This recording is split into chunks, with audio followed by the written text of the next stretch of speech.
आत्मा वैष्णव दुखी हो गए, भगवान को सहन नहीं होता।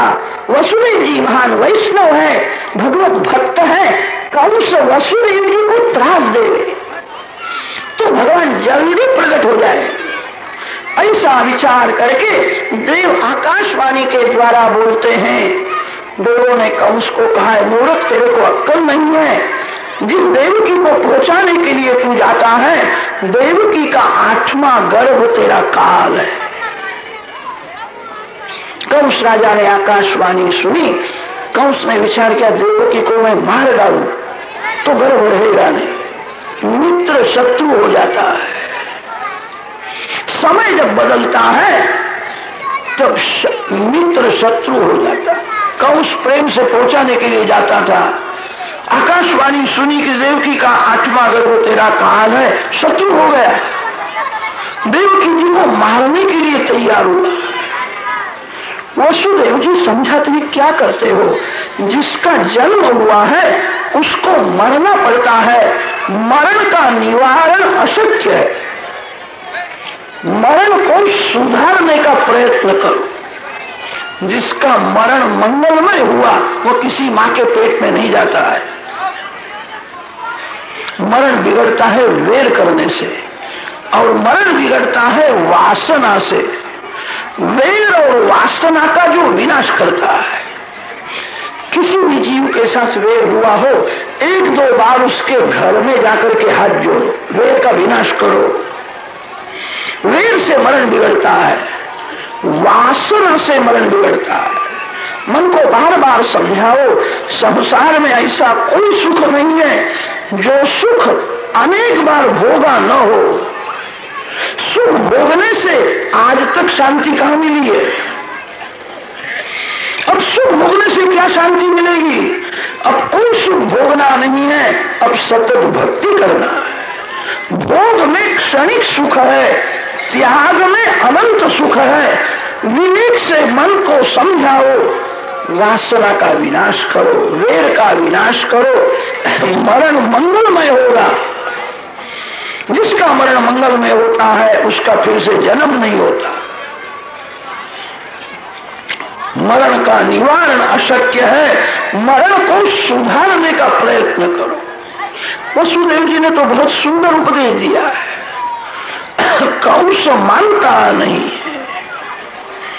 कंस ने कहा, मैं आकाशवाणी मैंने सुनी है, देवकी का 8वां गर्भ मेरा काल है, इसको मैं मार डालूंगा तो मेरे काल का जन्म होगा नहीं। वसुदेव जी समझाते हैं, स्त्री को नहीं मारना चाहिए। जिस घर में पुरुष स्त्री को मारता है उस घर में दरिद्रता आती है।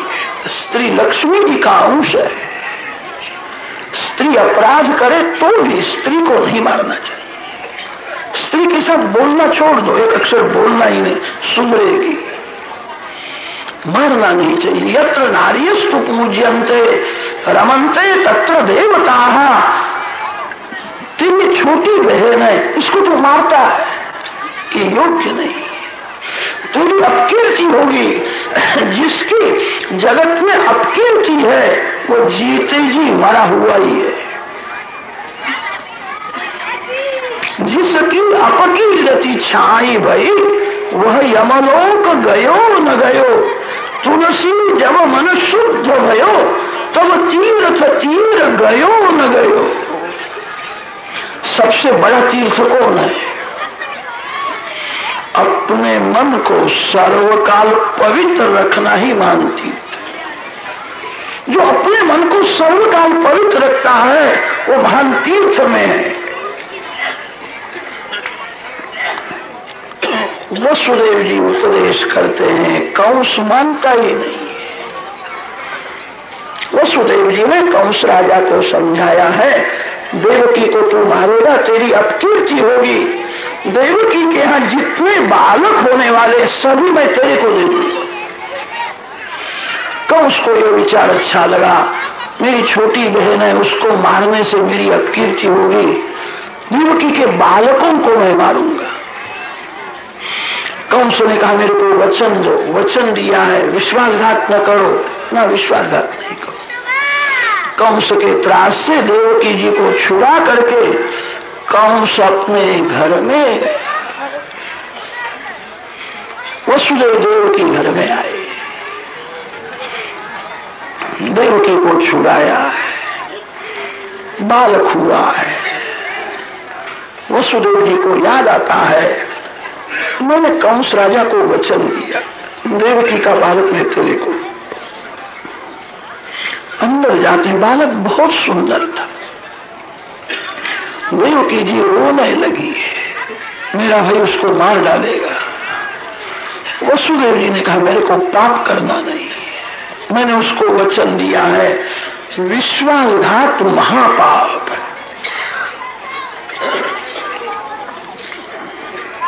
देवकी जी रोती है। वसुदेव जी ने विचार किया, नहीं, बालक को उठाया, कंस के दरबार में ले आए हैं। कंस राजा के सम्मुख बालक को रखा है।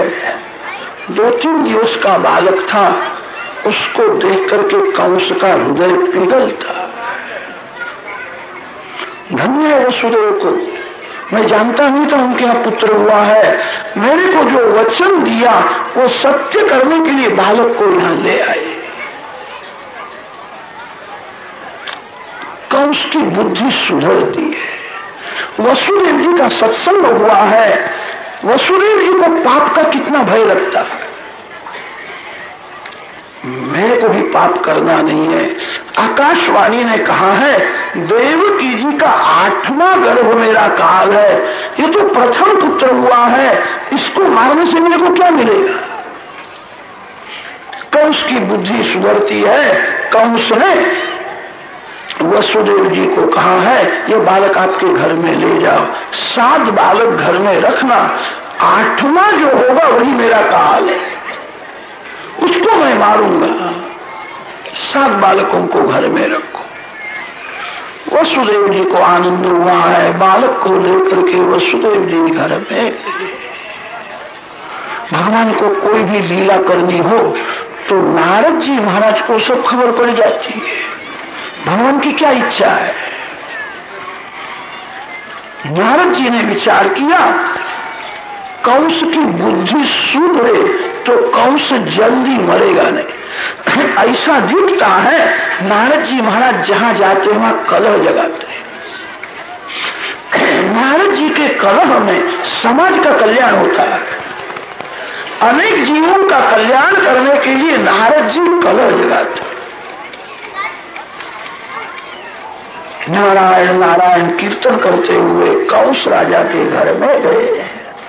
कंस ने स्वागत किया है। नारद जी कंस राजा को समझाते, अरे देवों की वाणी गूढ़ार्थ से भरी हुई होती, उसका अर्थ समझना बड़ा कठिन होता है। तो शत्रु के ऊपर दया रखता है वो ठीक नहीं है। शत्रु को कभी साधारण समझना नहीं, रोग को कभी साधारण मानना नहीं। साधारण रोग कभी बहुत दुख देता है, पाप को साधारण समझना नहीं। साधारण पाप भी मन को बहुत बिगाड़ता है। पाप, रोग और शत्रु तीनों समान है। शत्रु के ऊपर तो दया भाव रखता है, ठीक नहीं है। अरे देवों की भाषा गूढ़ार्थ से भरी हुई होती है। 8वां जो पुत्र होने वाला है उसी को हम प्रथम माने तो आज जो हुआ है सो 8वां होगा कि नहीं। कंस ने कहा 8वां जो होने वाला है उसी को प्रथम गिनने से आज जो हुआ है वो 8वां हो जाएगा। अरे कोई भी बालक 8वां हो सकता है। अंगूठे से गिनती करो तो छोटी अंगुली 5वीं होती है, छोटी अंगुली से गिनती करो तो अंगूठा 5वां हो जाता है। ये तो गिनती करने वाले के मन ऊपर आधार है। कोई भी बालक 8वां हो सकता है। कंस ने कहा महाराज तो बालक को, एक एक बालक को मार डालो। नारद जी महाराज बोलने में बड़े चतुर है। नारद जी ने कहा अब मेरा संध्या करने का समय हो गया है, जय श्रीमन नारायण, मैं संध्या करने के लिए जाता हूं। तेरे को जो योग लगे सोकर, मेरे को अब संध्या करनी है। नारायण नारायण कीर्तन करते हुए नारद जी वहां से चले गए। कंस का बुद्धिभेद किया। कंस ने विचार किया, संत कभी ऐसा नहीं बोलते हैं कि बालक को तू मार डाल। उनका कहने का अभिप्राय यही था, बहुत प्रेम से मेरे को कहने के लिए आए थे, मेरे को समझना चाहिए। वसुदेव देवकी देखते हैं और कंस बालक को मारता है। वसुदेव देवकी को कारागृह में रखता है, कोई अपराध नहीं है, हाथ में पांव में लोहे की बेड़ी है। थोड़ा विचार करो, ये भगवान के जो माता पिता होने वाले हैं, वसुदेव देवकी ने कितना दुख सहन किया। कोई अपराध नहीं है, कैद में रखता है, संपत्ति का नाश हुआ है, संतति का नाश हुआ है। कारागृह में वसुदेव देवकी अति दुख को सुख समझ करके भक्ति करते। दुख को सुख मानो, भक्ति करो। जो दुख सहन करता है उसको बहुत मीठा फल मिलता है। सुख में भगवान की कृपा समझना, ये तो साधारण वैष्णव का लक्षण है। अति दुख में जो भगवान की कृपा मानता है, कारागृह में अति दुख है, अति दुख में वसुदेव देवकी हृदय को जलाते नहीं है। भगवान ने जो किया अच्छा ही किया, हमको कैद में रखा अच्छा हुआ। कारागृह में दिन भर भक्ति करने का समय मिलता है, यहाँ कोई मिलने के लिए नहीं आता, यहाँ कोई प्रवृत्ति नहीं है। घर में तो बहुत से लोग मिलने के लिए भी आते हैं, भक्ति में विघ्न करते हैं। सर्वकाल भक्ति करने के लिए भगवान ने मेरे को कैद में रखा। दुख को सुख मान करके जो भक्ति करता है उसको भगवान मिलते हैं। कारागृह के अति दुख में मन को शांत रखते, नारायण का ध्यान करते, नारायण नारायण कीर्तन करते। 6 बालकों की हिंसा कंस राजा ने की है। देवकी जी के पेट में 7वां गर्भ रहा है। बलराम जी महाराज आए, भगवान ने योग माया को आज्ञा की है, बलराम जी को उठा करके वहां से गोकुल में, नंद बाबा के गोकुल में रोहिणी जी है, रोहिणी जी के पेट में तू रख दे। तेरा जन्म यशोदा जी के यहाँ कन्या रूप से होगा। मेरा प्रागट्य मथुरा के कारागृह में होने वाला है। मेरे पिता मेरे को लेकर के गोकुल में आवेंगे और तेरे को लेकर के मथुरा जाएंगे। कंस तेरे को मारने का प्रयत्न करेगा, उसके हाथ में से निकल जाना, को क्या मार सकता है। भगवान जगत में आते हैं तब भगवान को भी माया की जरूरत पड़ती है। संसार मायामय है। कितने काम ऐसे होते हैं भगवान नहीं करते हैं, माया ही करती है। सूर्य नारायण सभी को प्रकाश दे सकते हैं, सूर्य नारायण किसी को अंधेरे में नहीं रख सकते। कितने काम माया ही करती है। भगवान कभी माया के अधीन नहीं होते। जीव माया का दास होकर के काम करता है तो माया उसको रुलाती है। आप सब वैष्णव हो, आप सब प्रभु के प्यारे हो, आप परमात्मा के अंश हो, माया का उपयोग करो। माया के अधीन होना अच्छा नहीं है। माया आरंभ में सुंदर सी लगती है, जीव माया के अधीन होकर के सुख भोगता है तो माया राक्षसी हो जाती है, फिर मन में से निकलती नहीं है। अपने स्वरूप को भूलना नहीं, मैं भगवान का अंश हूं, मैं भगवान का दास हूं, मैं माया का गुलाम नहीं हूं। अपने स्वरूप में जो स्थिर रहता है उसको माया त्रास नहीं देती है। जो माया के अधीन हो जाता है उसी को माया रुलाती है। भगवान भी जगत में आते हैं तो माया को लेकर के आते हैं। योग माया को आज्ञा दी है, बलराम जी को वहां से उठाया है, रोहिणी जी के पेट में रखा। 9 मास परिपूर्ण हुए हैं। परम पवित्र भाद्रपद मास शुक्ल पक्ष षष्ठी तिथि मध्याह्न काल में श्री बलराम जी महाराज की दाऊ भैया आए हैं। श्री कृष्ण भगवान के बड़े भाई है। भाद्रपद शुद्ध षष्ठी के दिन उनका प्रागट्य हुआ है। बलराम जी गोरे हैं, बड़े बलवान हैं। बलराम जी महाराज आंख खोलते नहीं, आंख बंद रखते। बलराम जी ने विचार किया है, श्री कृष्ण दर्शन के लिए मैं आंख खोलूंगा, आंख में से श्री कृष्ण को अंदर ले जाऊंगा, फिर जगत को आंख दूंगा। आप जिसको आंख देते हो वह आंख में से आपके मन में आ जाता है। आप जिसको आंख देते हो उसको मन देना ही पड़ता है। जगत को आंख देते हो तो विचार करो, किसको मैं आंख देता हूं, किस भाव से देता हूं। जगत को संत उपेक्षा भाव से देखते हैं। आप कथा में आए तब मार्ग में कचरा पड़ा था, वो आपने देखा है। कचरे को लोग उपेक्षा भाव से देखते हैं, कचरा आपको याद नहीं आता है। श्री कृष्ण के बिना सब कचरे के जैसा ही है। जगत को उपेक्षा भाव से देखना है। जगत सुंदर है ऐसा समझ करके जो देखता है उसके मन में संसार आता है। बलराम जी ने निश्चय किया है, श्री कृष्ण दर्शन करने के लिए मैं आंख खोलूंगा। आंख बंद रखते हैं। यशोदा मैया को चिंता होती है कि बालक सुंदर है, इसको किसी की नजर लग गई, आंखें खोलता नहीं है। शांडिल्य ऋषि की धर्मपत्नी पूर्णमासी को बुलाया।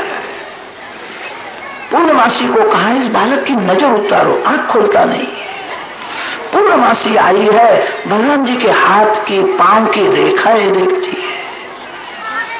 पूर्णमासी ने कहा, ये बालक के लक्षण सब अच्छे हैं, ये बड़ा ज्ञानी है, ऐसा लगता है आंख बंद करके किसी का ध्यान करता है। यशोदा, ये बालक तेरे घर में आया है, अब तेरे को पुत्र होगा ऐसा लगता है। ये बड़ा भाग्यशाली है, तेरे यहां पुत्र होने के बाद ये आंख खोलेगा, दोनों भी प्रेम से खेलेंगे। यशोदा मैया ने कहा, आज तक बहुत प्रयत्न किए, सफलता मिली नहीं, अब तो मेरे को आशा नहीं है पुत्र होगा।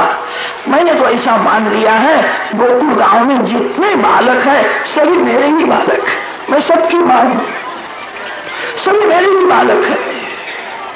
मैंने ऐसा निश्चय किया है। पूर्णमासी समझाती, ऐसा नहीं, तेरा पुत्र होना ही चाहिए। छोटा सा गोकुल गांव है, नंद बाबा का कोई शत्रु नहीं है, सभी के साथ प्रेम है। नंद शब्द का अर्थ होता है जो सभी को आनंद देता है, उसको नंद कहते। मेरे गांव में कोई भूखा न रहे, मेरे गांव में किसी के घर में झगड़ा न हो। नंद बाबा का सभी के साथ प्रेम था, जो सबको आनंद देता है उसको सभी के आशीर्वाद मिलते हैं। जिसको सभी के आशीर्वाद मिले हैं उसके घर में सर्वेश्वर आते हैं। नंद बाबा सभी को आनंद देते हैं, यशोदा मैया सभी को यश देती है। बालकृष्णलाल का प्रागट्य हुआ तब यशोदा मैया सभी को हाथ जोड़ती है, मैं तो नाम की मां हूं, आपका बालक है, आपके आशीर्वाद से हुआ है, बालक को आशीर्वाद दो, आप ही उसके माता पिता हो। सभी को यशोदा मैया वंदन करके कहती है, आपके आशीर्वाद से बालक हुआ। सभी को ऐसा प्रेम हुआ है, कन्हैया मेरा ही बेटा है। विधवा, सधवा, गरीब, श्रीमान, सभी को यशोदा मैया हाथ जोड़ती है, सभी को यश दिया है। सभी को ऐसा हुआ, कन्हैया मेरा ही बालक है। किसी के घर में बालक होवे तो गांव के सभी लोग नाचते हैं। बालकृष्ण जब प्रकट हुए हैं तब गोकुल के सभी ब्रजवासी नाचने लगे। सभी ब्रजवासियों के हृदय में ऐसा प्रेम हुआ है, कन्हैया मेरा बालक है। यशोदा जी ने कहा है, मेरे आशीर्वाद से बालक हुआ है, कन्हैया मेरा ही बालक है। इस भाव में सभी का हृदय पिघला है, सभी नाचने लगे, कन्हैया मेरा है।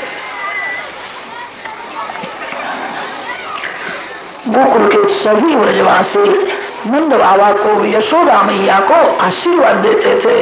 सब कुछ अच्छा है, नंद बाबा के घर में पुत्र नहीं है।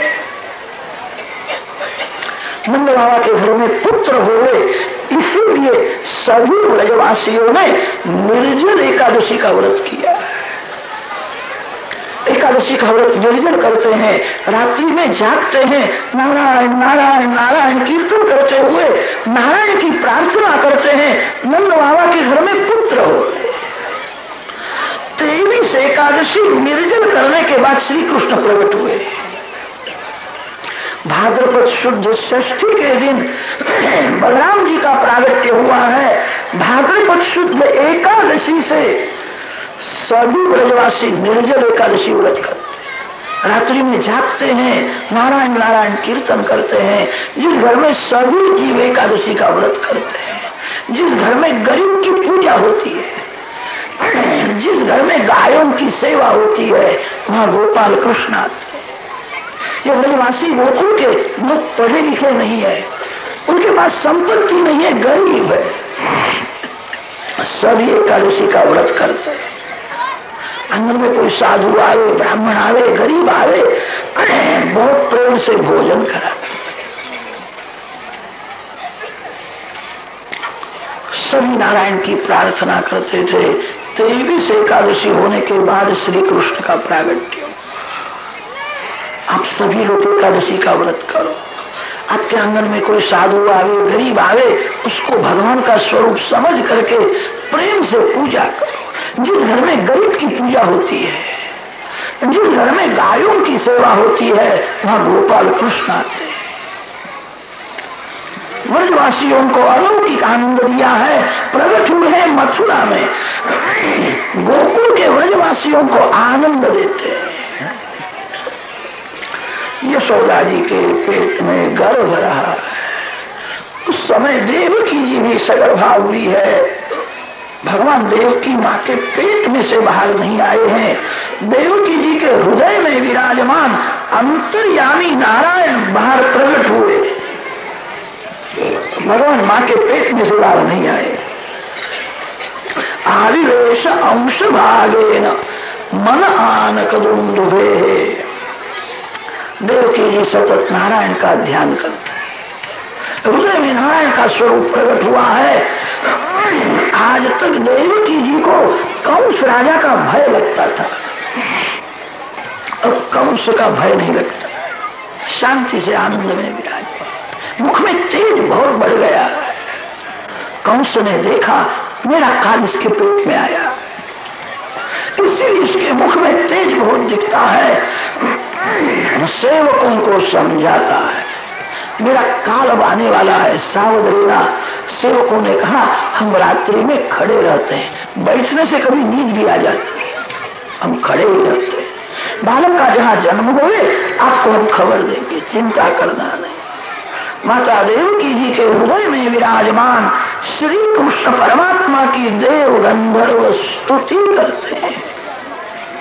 सत्यम व्रतम सत्य परम त्रिसत्यम सत्यस्य योनिं निहितं च सत्ये सत्यस्य सत्यमृत सत्यनेत्रम् सत्यात्मकं त्वां शरणं प्रपन्ना। हमको जो वरदान दिया है वो सत्य करने के लिए भगवान आने वाले हैं। परमात्मा ही सत्य है। साधारण मानव ऐसा समझता है आंख को जो दिखता है वो सत्य है, जो सत्य नहीं है वो भी आपको दिखता है। जादूगर जादू के खेल में आपको रुपया बताता है, रुपया दिखता है, वो धूल है। वो रुपया सच्चा हो तो भी कह को मांगता है, जो सत्य नहीं है वो भी आपको दिखता है। संसार सत्य नहीं है, परमात्मा श्री कृष्ण सत्य है। सत्य के साथ स्नेह करो। संसार क्षण क्षण में बदलता है, भूतकाल, भविष्य काल और वर्तमान काल, तीनों काल में जो एक सरीखा रहता है वही सत्य है। जगत भूतकाल में जैसा था वैसा आज नहीं है। आज जैसा दिखता है वैसा कल रहने वाला नहीं। क्षण क्षण में बदलता है। जगत के पीछे मत पड़ो। परमात्मा का स्वरूप कभी बदलता नहीं है। भगवान के पीछे पड़ो। जो सत्य के साथ स्नेह करता है वही सुखी होता है। देवों ने स्तुति की है, देवकी जी को आश्वासन दिया है। अब भगवान प्रकट होने वाले हैं, चिंता न करो। 9 मास परिपूर्ण हुए, प्रभु के प्रागट्य का समय हुआ है, परम पवित्र समय प्राप्त हुआ है। 10 दिशाएं प्रसन्न हुई है, मंद सुगंध शीतल वायु बहने लगा है। रामावतार में वायुपुत्र हनुमान जी सेवा करते थे। रामावतार में वायुदेव को सेवा का लाभ नहीं मिला है। मेरा पुत्र हनुमान वहां सेवा करता है। कृष्ण लीला में साक्षात वायुदेव सेवा में आए। श्री कृष्ण गायों को लेकर के वृंदावन में ले जाएंगे।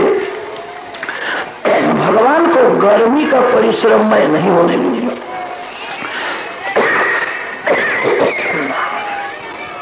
मैं श्री कृष्ण की सेवा करूंगा। मैं श्री कृष्ण को स्पर्श करूंगा। मंद सुगंध शीतल वायु भरे। आकाश में मेघ गड़गड़ गड़गड़ गड़गड़ गड़ गर्जना कर। मेरा खारा पानी ले जाओ। उस खारे जल को मधुर बना करके जगत को। मेघ खारा पानी पी जाते हैं और जगत को मधुर बना करके देते हैं। खारा पानी दुख का स्वरूप है।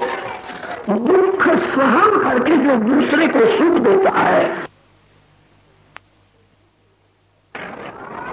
थोड़ा पाप बाकी है। 11 वर्ष तक मैं गोकुल में मधुर लीला करूंगा, फिर मैं आपके पास आऊंगा। मेरे को जल्दी गोकुल में पहुंचा दो। माता पिता को ऐसी आज्ञा हुई है। चतुर्भुज स्वरूप अंतर्धान किया है और बाल कृष्ण बाल स्वरूप प्रकट किया है। श्रीअंग मेघ के जैसा श्याम है। आंख में प्रेम भरा हुआ है। दिल की मां गोद में लेकर के प्यार करती है। दिल की मां हृदय का प्रेम बाल कृष्ण को देती है। मेरा पाप बाकी है, अभी मेरे को ध्यान करने की आज्ञा हुई है। टोपली में गादी है, बाल कृष्ण को गादी में रखते। वसुदेव जी उतावल करते, मेरे को गोकुल में जाना है, भगवान की आज्ञा हुई है। वसुदेव जी को थोड़ी शंका हुई, हाथ पांव में बेड़ी है, कारागृह के दरवाजे बंद है, कंस के सेवक खड़े हैं, मैं कैसा बाहर जाऊं। देवकी जी ने कहा, ये बालक कोई साधारण नहीं है, अद्भुतम बालकम तम अद्भुतम बालकमं बुजोक्षणम चतुर्भुजम शंख गदायुधम। ये तो ब्रह्मादि देवों का भी ये पिता है। बालकृष्ण को मस्तक के ऊपर रखो। वसुदेव जी बालकृष्ण लाल को मस्तक में रखते हैं। उसी समय हाथ पांव की बेड़ी टूट जाती है। भगवान का दर्शन बाहर करने के बाद उस स्वरूप का दर्शन तो अंदर करता है। संसार बंधन धीरे धीरे टूटता है। योग माया का जन्म हुआ था, जगत गाढ़ निद्रा में है। कंस के सेवक सो गए थे, कारागृह के दरवाजे खुले हुए हैं। बालकृष्ण को लेकर के वसुदेव जी अब गोकुल में जाते हैं। मध्यरात्रि का समय हुआ है। झलमर झलमर मेघ वर्षा।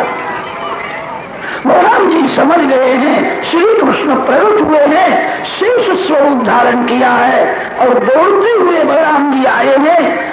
फणों से छत्र धारण। अभी तो यशोदा जी को भी दर्शन हुआ नहीं है, किसी गोपी को दर्शन हुआ नहीं है। प्रथम दर्शन श्री यमुना महारानी मां को हुआ। मेरे मालिक प्रकट हुए हैं। यमुना जी को चरण स्पर्श करने की भावना है। यमुना जी का जल बढ़ने लगा है। रात्रि का समय था। श्री यमुना जी श्री कृष्ण चरण को स्पर्श करने के लिए आई। वसुदेव जी को भय लगता है, अब क्या होगा, यमुना जी बढ़ रही है। बालकृष्ण लाल समझ गए हैं, टोपली में से चरण को बाहर निकाला। यमुना जी चरण में कमल की भेंट अर्पण करती है। श्री चरण को स्पर्श किया। अपनी आनंद में स्तब्ध हो जाती है। आकाश में देव ऋषि देखते थे, श्री यमुना जी तो चरण को स्पर्श करती है। सभी देव ऋषि श्री यमुना जी के चरण में वंदन करते हुए श्री यमुने महारानी की जय जयकार करने लगे हैं। श्री कृष्ण चरण स्पर्श का आनंद मिला है। आनंद में यमुना जी स्तब्ध हो गई। धीरे धीरे जल कम हुआ है। वसुदेव जी गोकुल में जाते हैं। सभी ब्रजवासी योग माया के प्रभाव से गाढ़ निद्रा में। वसुदेव जी अंदर जाते हैं। यशोदा जी के दाजी में बाल कृष्ण को रखे। योग माया का वहां जन्म हुआ था। यशोदा जी को निद्रा आई है।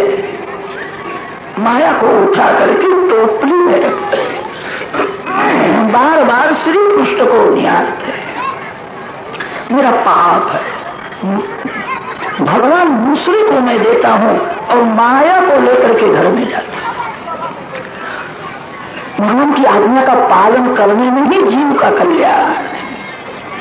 योग माया को लेकर के वसुदेव जी मथुरा में आते हैं।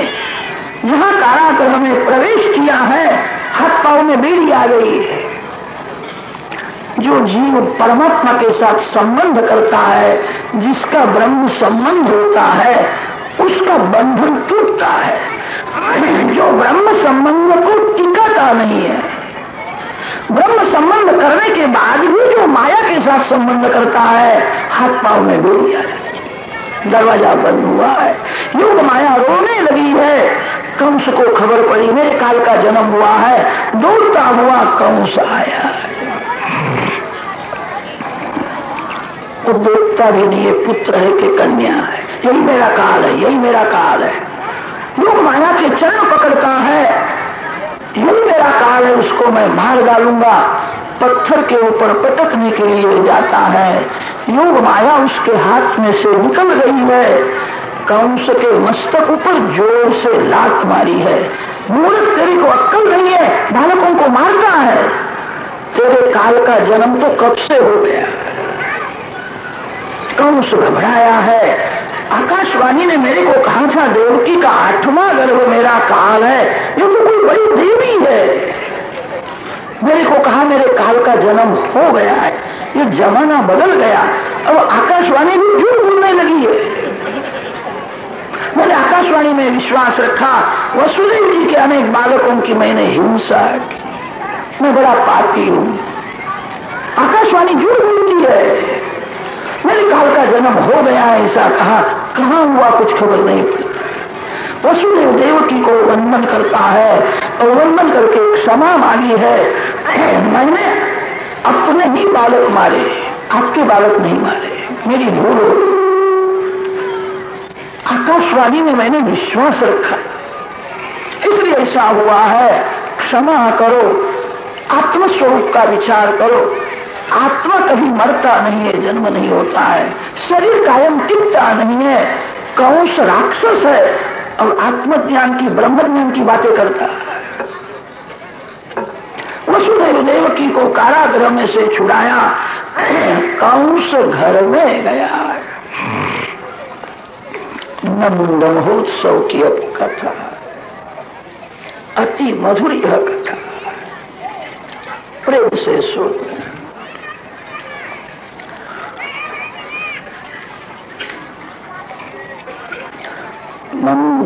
नंदस्त्वात्मज उत्पन्ने जाताह्लादो महामनाः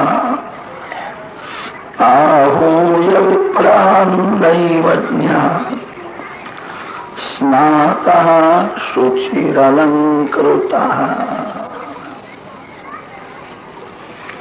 जन्माष्टमी के रात्रि में 12 बजे तक नंद बाबा ने जागरण किया है। सभी ब्रजवासी आए हैं, प्रतीक्षा करते हैं आनंद की वार्ता कब आती है। मध्यरात्रि का समय हुआ है। नंद बाबा के कुल गुरु शांडिल्य ऋषि है। शांडिल्य ऋषि को भगवान की प्रेरणा हुई है, अब प्रभु का प्रागट्य होने वाला है। शांडिल्य ऋषि ने नंद बाबा को समझाया है, आप जागते हो तो सब लोग जागते हैं, इस समय जागने की जरूरत नहीं, सो जाओ। प्रातः काल में हम सब लोग आनंद की वार्ता सुनेंगे।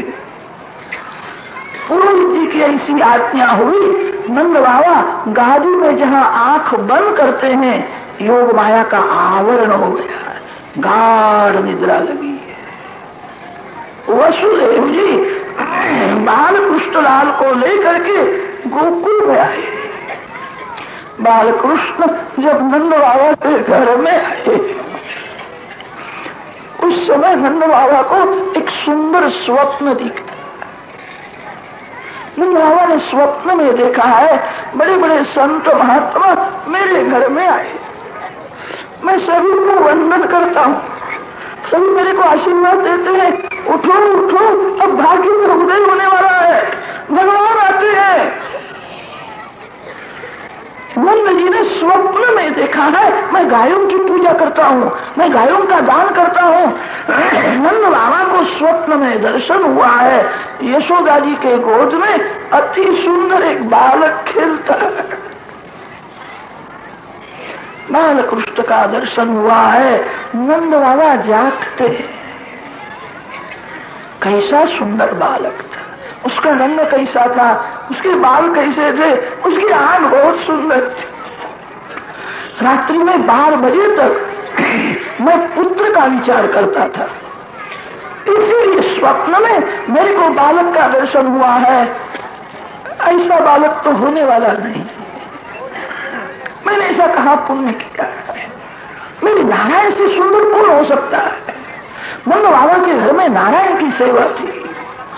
मैंने जो यशोदा के गोद में बालक देखा है ऐसा लगता है नारायण से भी बहुत सुंदर। ऐसा तो नहीं होगा, ना होगा ऐसा लगता है। सभी ब्रजवासियों ने मेरे को बहुत आशीर्वाद दिए, मेरे पुण्य से नहीं ब्रजवासियों के आशीर्वाद से ऐसा बालक होगा। आज का ये स्वप्न बहुत अच्छा है। नंद बाबा के घर में अनेक नौकर है। नंद बाबा गायों की सेवा बहुत प्रेम से करते हैं। जागने के बाद गौशाला में गए हैं, गायों की सेवा करते हैं। आज मन में थोड़ा विचार आया है, भगवान मेरे लिए नहीं गायों के लिए बालक मेरे को दे। गायों में मेरा बहुत प्रेम है, मृत्यु की सैया में मेरे को गाय बहुत याद आएगी। मेरे पीछे गायों की सेवा कौन करेगा। हे नारायण मेरे गायों के लिए मेरे को पुत्र।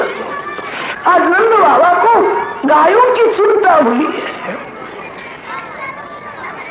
बाल कृष्ण उस समय घुटन के बल चलते हुए गौशाला में आए। पीला झबरा पहना है, सोने का कंडोरा है, आंख में प्रेम भरा हुआ है, रत्न की कड़ी धारण, घुटन के बल चलते हुए वहां आए। जो बालक स्वप्न में यशोदा के गोद में मैंने देखा था वो यहां दिखता है। नंद बाबा को याद नहीं आता मैं स्वप्न देखता हूं कि मैं जागता हूं। नंद जी को गायों की बहुत चिंता हुई थी, मेरे पीछे गायों की सेवा कौन करेगा। बाल कृष्ण मस्तक हिलाता है, बाबा मैं गायों की सेवा करने के लिए आया हूं, गाय मेरे को बहुत प्यारी लगती है। मुझे को अति आनंद हुआ है, ऐसी इच्छा होती है मैं दौड़ता हुआ जाऊं, बालक को उठा करके छाती के साथ। अति आनंद में शरीर स्तब्ध हो जाता है। नंद बाबा को समाधि के जैसा आनंद मिला। वे भान नहीं है, बालकृष्ण प्रकट हुए, यशोदा मैया जागती है। माँ को आश्चर्य हुआ, लाला का जन्म हुआ, मेरे को खबर भी नहीं पड़ी। चारे बाजू में प्रकाश हुआ। ये बालक है कि हीरा है? कैसा ये बालक है? बालक को उठा करके गोद में लिया है। माँ प्रेम से बालकृष्ण के एक एक अंग को निहारती है। चरण कमल, कर कमल, मुख कमल, नेत्र कमल, एक एक अंग का दर्शन करती है। कैसा दिखता है? मेरे लाल को किसी को नजर न लगे। मार्कंडायु होवे, सुखी होवे, नारायण नारायण कीर्तन करती मां नजर उतारती है। नंद बाबा की एक छोटी बहन है, उसका नाम है सुनंदा। सुनंदा जी जागती है। सुनंदा जी दौड़ती हुई अंदर आई है। सुनंदा जी ने देखा है भाभी के गोद में अति सुंदर बालक। मेरा भाई रात्रि में 12 बजे तक प्रतीक्षा करता था, मेरे भाई को मैं खबर दूंगी। सुनंदा जी दौड़ती हुई गई है। गाड़ी में नंद जी दिखते नहीं है। मेरा भाई गायों की सेवा करने के लिए गया हो।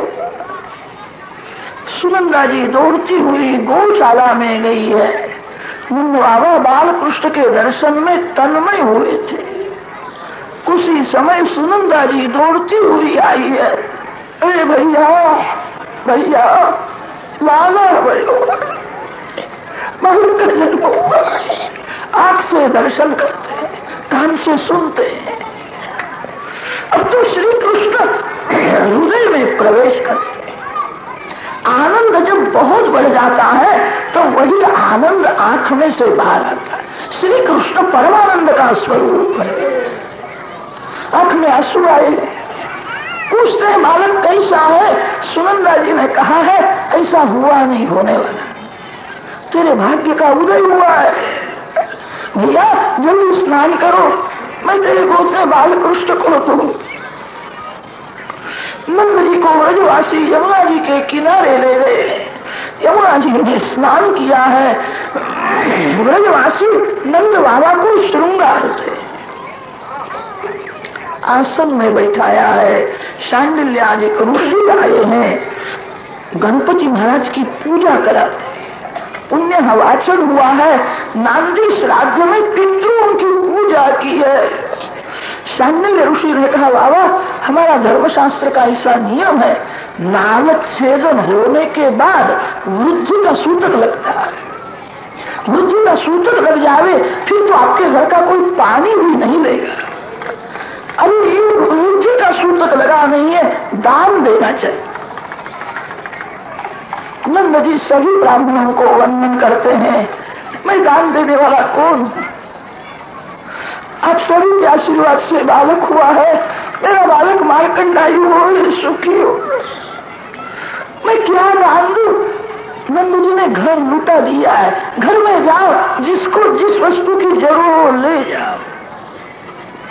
मैं क्या दान दूं?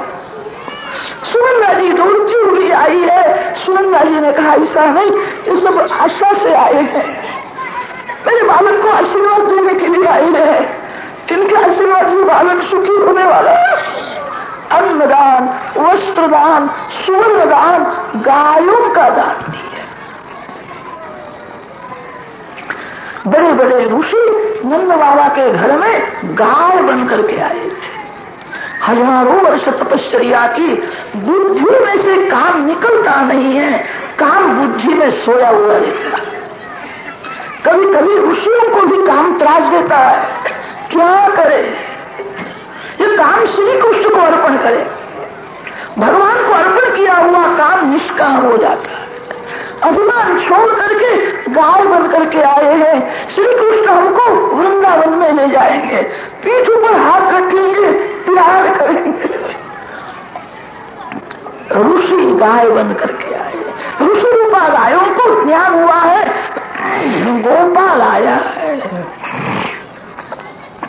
गाय आज आनंद में नाचती है, हमारा मालिक आया है।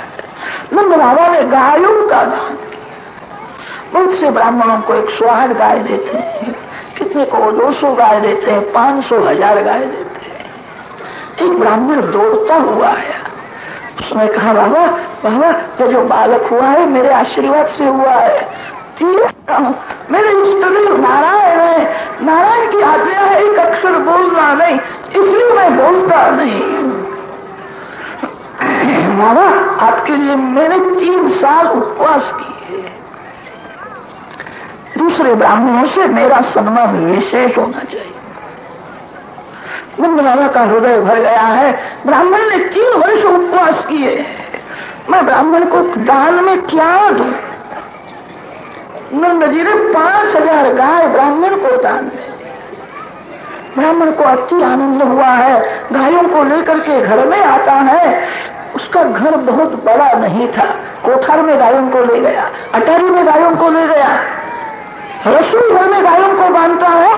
जल भरने के लिए गई थी, पानी लेकर के आई, उसका स्वभाव थोड़ा दूर से देखा, रसोई घर में तो गाय दिखती है, उसको ठीक लगा नहीं, पति को सुनाया, बहुत लोभ करते हो, इतना लोभ करने की क्या जरूरत है, हमारा घर कहाँ बड़ा है, इतनी गाय काहे को लाए?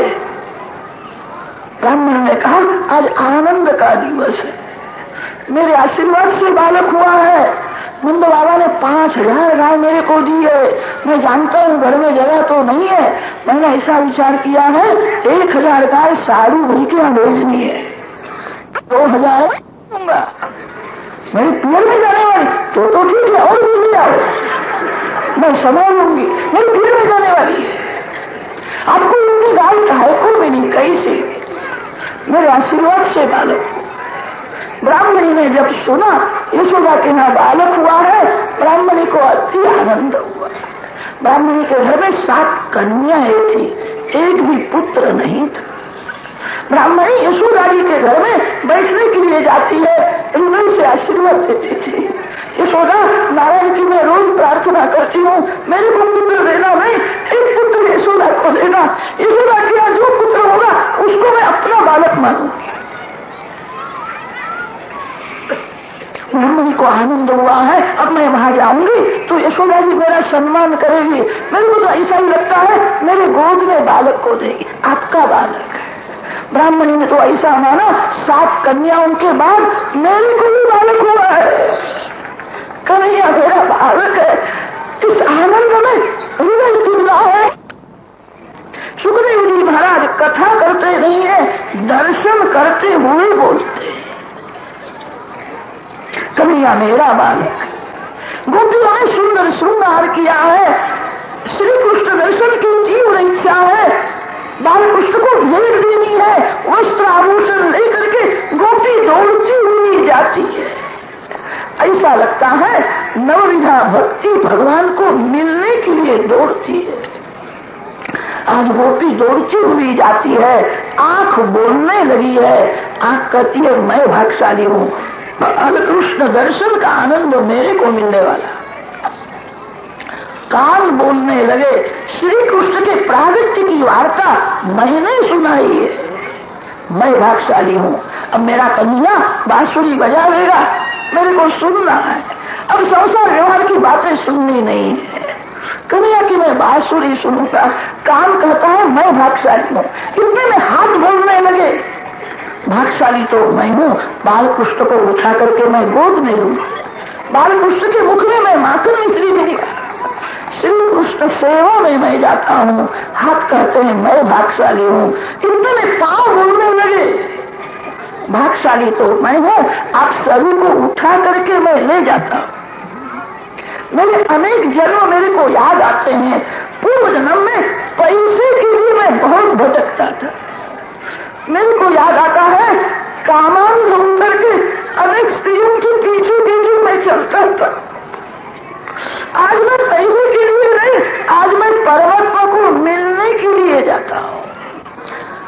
मेरे को ऐसा लगता है ये मेरा अंतिम जन्म है, अब किसी के पेट में जाना नहीं है, अब तो मैं परमात्मा को मिलने के लिए दौड़ता हुआ जाता हूँ। पांव कहते हैं मैं भाग्यशाली।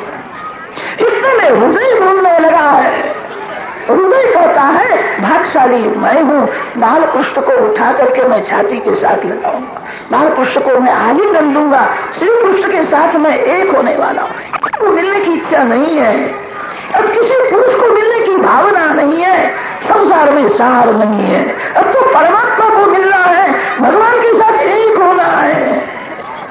हृदय कहता है मैं भागशाली हूँ।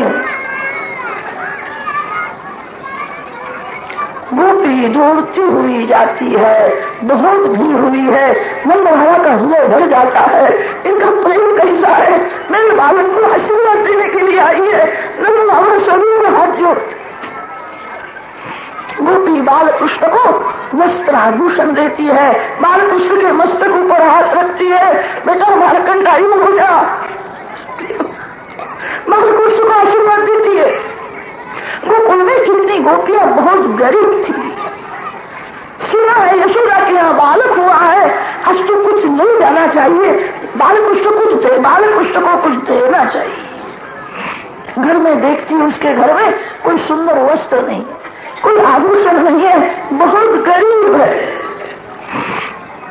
उसको घर में कुछ मिला नहीं। 2 सेर दही की हंडी उसके घर में थी, दही की हंडी मस्तक के ऊपर रखी है, दौड़ती हुई आती है, कोई माखन की गोली मस्तक के ऊपर रखती है, दौड़ती हुई आई है, दूर से बाल कृष्ण को निहारती है।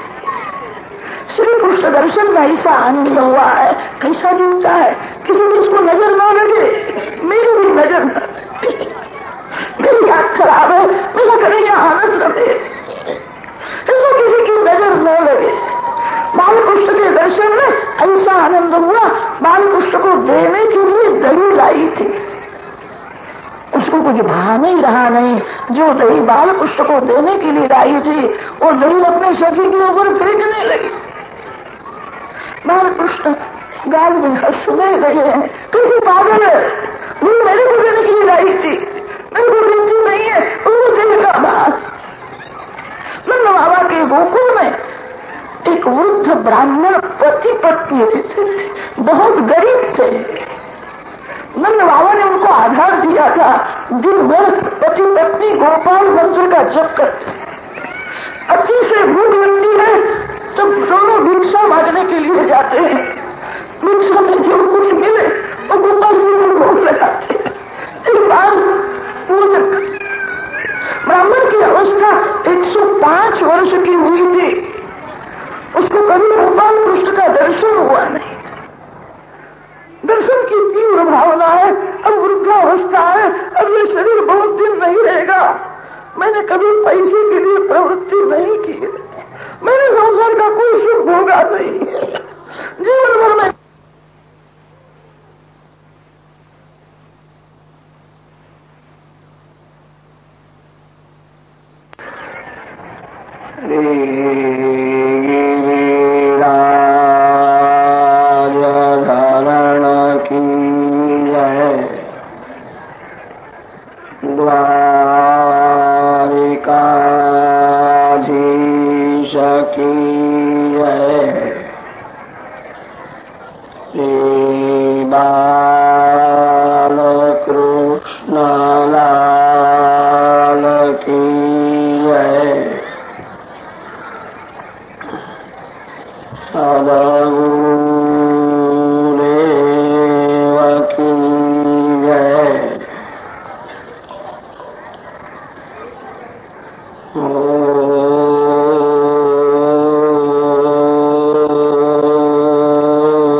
पाटस्य पात्रस्य पुटे शयानम् नायम् मुकुन्दम् मनसा स्मरामि श्रीकृष्ण गोविन्द हरे मुरारे हे नाथ नारायण वासुदेव जीवे शिव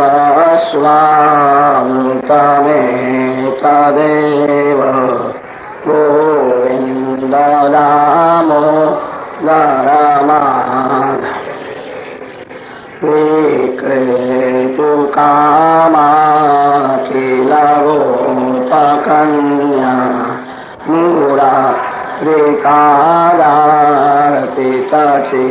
मुरारिकारार्पितचित्तवृत्ति दध्या निकं मोहवशादवोच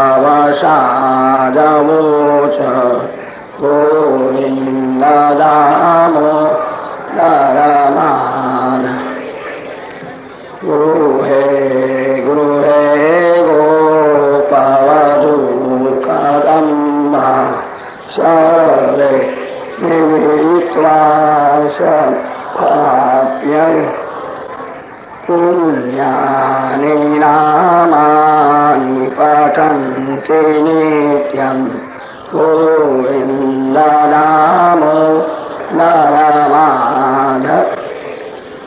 सुखं शयानानि लये विदेपि नामानि विष्णो प्रवदन्ति मर्त्या ते निश्चितं तन्मयतां व्रजन्ति गोविन्द दामोदरमाधव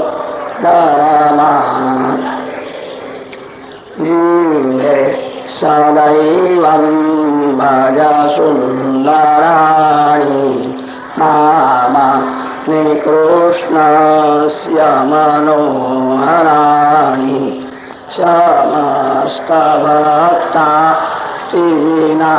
समस्तभक्तास्तिविनाशनानि गोविन्द दामोदरमाधव